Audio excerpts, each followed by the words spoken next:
Hello बच्चों, स्वागत है आपका टीबीआई बिहार बोर्ड में। आज हम लोग पढ़ेंगे मानव नेत्र के बारे में कि मानव नेत्र होता कैसा है, साथ ही साथ ये आगे से कैसे दिखता है और साइड से कैसे दिखता है। क्योंकि हम लोग अगर पीछे से देखेंगे तो फिर वो हमको क्या होगा, अच्छे से समझ नहीं आएगा। तो यहाँ पर देखिए, मेरे पीछे में दो चित्र है। ये चित्र जो है यह मानव के आगे से लिया गया है। जैसे नॉर्मली अभी हम आपके सामने में खड़े हैं तो ये चित्र क्या है, सामने का है। लेकिन ये चित्र जो है ये साइड का है, अर्थात हम जैसे आपके सामने खड़े हैं तो यहाँ साइड में कहीं पे कैमरा लगा करके क्या लिया गया, यहाँ पर पिक्चर लिया गया है। तो ये जो है ये साइड वाला व्यू है नेत्र का। देखिए वो यहाँ पर जो है दोनों में बहुत चीजें सेम है, लेकिन इसमें आपको कंटेंट ज्यादा मिलेगी। देखिए बच्चों, नॉर्मली सबसे पहले हम आगे से शुरुआत करते हैं कि जो सामने वाला फ्रंट व्यू वाला जो आई है उसमें क्या क्या होता है। उसमें मेनली हमको तीन चीजें दिखती हैं। इसमें से कि सबसे पहले है उजला वाला भाग, उसके बाद है काला वाला या नीला वाला या भूरा वाला भाग, ठीक है। लेकिन उसके अंदर भी एक और छेद होता है जिसको हम लोग बोलते हैं पुतली। यहां पर देखिए ये जो साइड में दिख रहा है ये कौन सा भाग है, ये उजला वाला भाग है। तो सबसे जो साइड वाला ये दोनों भाग है ये उजला है, इसका इसीलिए इसका नाम क्या है, श्वेत पटल। उसके बाद देखिए यहां पर ये वाला भाग, ये वाला भाग क्या है, इस वाले भाग को हम लोग बोलते हैं आइरिस। क्या बोलते हैं, आइरिस। आइरिस के कारण ही अगर आइरिस का कलर काला होगा तो आंख का रंग काला होगा, अगर आइरिस का रंग ब्लू है तो आंख का कलर ब्लू कहलाएगा, और अगर आइरिस का कलर क्या है, भूरा है, तो आंख का कलर भी कैसा हो जाएगा, भूरा हो जाएगा। यानी आंखों का रंग जो निर्भर करता है वह इसी आइरिस पर निर्भर करता है। ये आइरिस जिस कलर का होगा आंख का रंग उसी कलर का होता है। प्राय जो आंख का कलर होता है वो मेनली तीन टाइप का ही होता है, एक काला, एक भूरा और एक नीला। उसके बाद बच्चों कि ये वाला भाग और ये वाला भाग यानी कि श्वेत पटल और आइरिस, इस दोनों भाग से प्रकाश की किरण हमारे आंखों के अंदर नहीं जाती है। ये दोनों जो भाग है श्वेत पटल का और आइरिस का, ये दोनों क्या होते हैं, ये दोनों अपारदर्शी होते हैं, यानी कि इससे प्रकाश की किरण होकर नहीं गुजर सकती है, ठीक है। लेकिन यहां पर बीच में जो पुतली वाला भाग है, ये बीच में जो पुतली है, सिर्फ इसी से क्या होता है, प्रकाश का किरण हमारी आंखों के अंदर जाती है, ठीक है। तो अगर हम आप लोगों से पूछें कि प्रकाश की किरण जो है हमारे आंखों के अंदर किस माध्यम से जाती है, तो आपको क्या बोलना है कि पुतली के माध्यम से क्या होता है, प्रकाश की किरण जाती है, ना कि श्वेत पटल या आइरिस के माध्यम से, ठीक है। उसके बाद बच्चों अब आते हैं हम लोग थोड़ा सा साइड व्यू पे। साइड में देखिए यहां पर सबसे आगे में है कॉर्निया वाला भाग।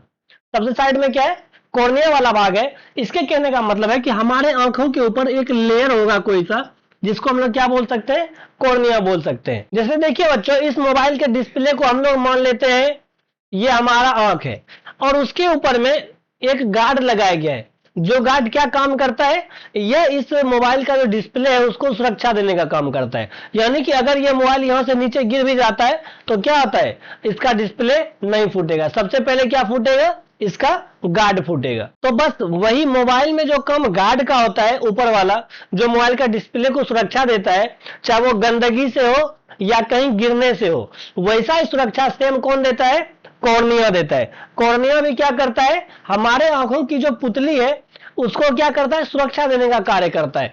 जिससे कि क्या होता है कि हमारे आंखों के अंदर जो है, यानी कि इस नेत्र गोलक के अंदर वाले भाग में क्या हो, धूलकण ना जा पाए। जैसे कि अगर इस गार्ड को हटा दिया जाए तो क्या होगा, हमारा डिस्प्ले बहुत जल्दी घिस जाएगा, इस पर क्या होगा, धूल बढ़ जाएगा। सेम उसी तरह अगर क्या करें कि कॉर्निया को हम अपने आंखों से हटा दें तो फिर क्या होगा, बहुत ही जल्द, चूंकि हमारे वायुमंडल में धूलकण मौजूद है, तो वो धूलकण क्या होगा, इस पुतली पर आकर के चिपक जाएगा और क्या हो जाएगा, हम देखने में असमर्थ हो जाएंगे, अर्थात हम लोग देख नहीं पाएंगे। तो कॉर्निया का काम क्या है, कॉर्निया का काम है कि हमारी आंखों को सुरक्षा देना, चाहे वो धूलकण से हो या बाहरी किसी चोट से हो।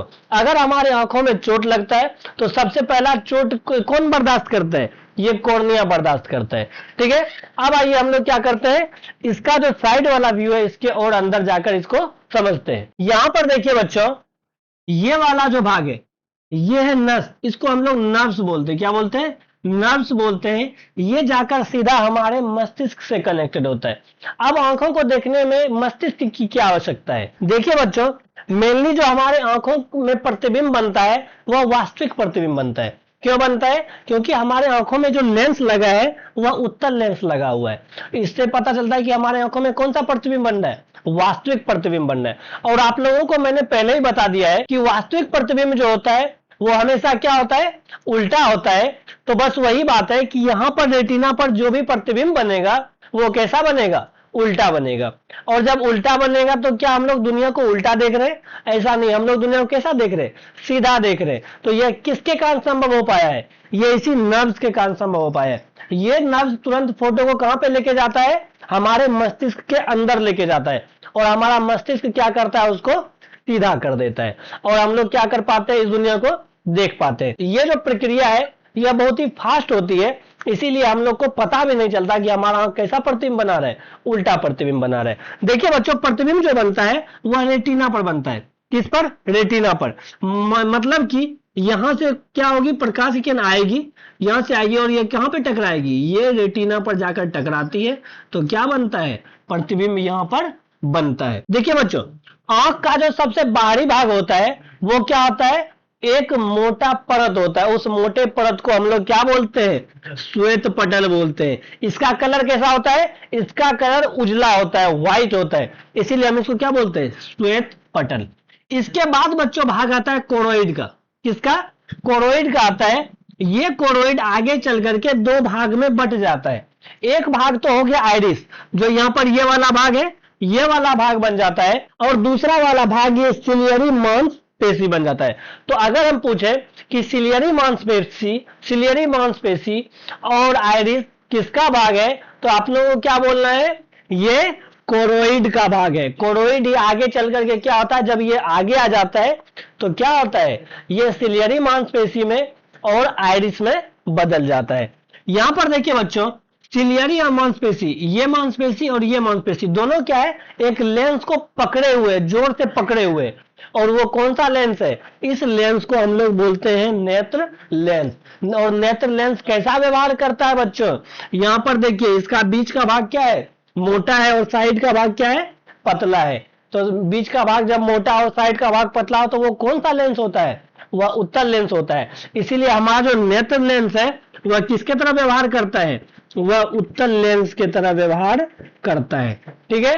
और यहां पर देखिए बच्चों, इसमें दो द्रव्य भरा होता है, एक है कचाव द्रव्य और एक है जलीय द्रव्य। जैसे कि अगर कोई चीज लगातार रोटेट कर रही है, जैसे कोई इंजन लगातार अगर रोटेट करेगी तो उसको क्या चाहिए, उसको मोबिल चाहिए होता है। मोबिल क्या करता है, उसमें फ्रिक्शन को बनाए रखता है, मशीन को घिसने नहीं देता है। वैसे ही नेत्र लेंस क्या होता है, हमेशा घिसते हुए रहता है, कभी मोटा कभी पतला, कभी मोटा कभी पतला। तो इसी से यहाँ पे क्या होगा, अगर इन दोनों बीच में द्रव्य नहीं भरा होगा तो क्या होगा, हमारा नेत्र लेंस घिस जाएगा। इसी चीज को रोकने के लिए यहां पर कचाव द्रव्य और जलीय द्रव्य इन दोनों में भरा गया है, जो क्या करता है, नेत्र लेंस को सूखने से भी बचाता है और घिसने से भी बचाता है। अब आइए बच्चों, हम क्या करते हैं, इसका कुछ कुछ पॉइंट लिख लेते हैं। नेत्र लेंस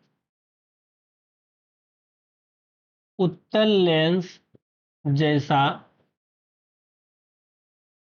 व्यवहार करता है,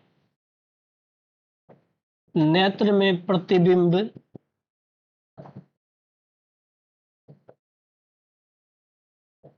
रेटिना पर बनता है,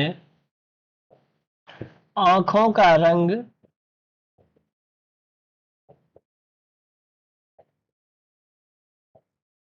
आइरिस पर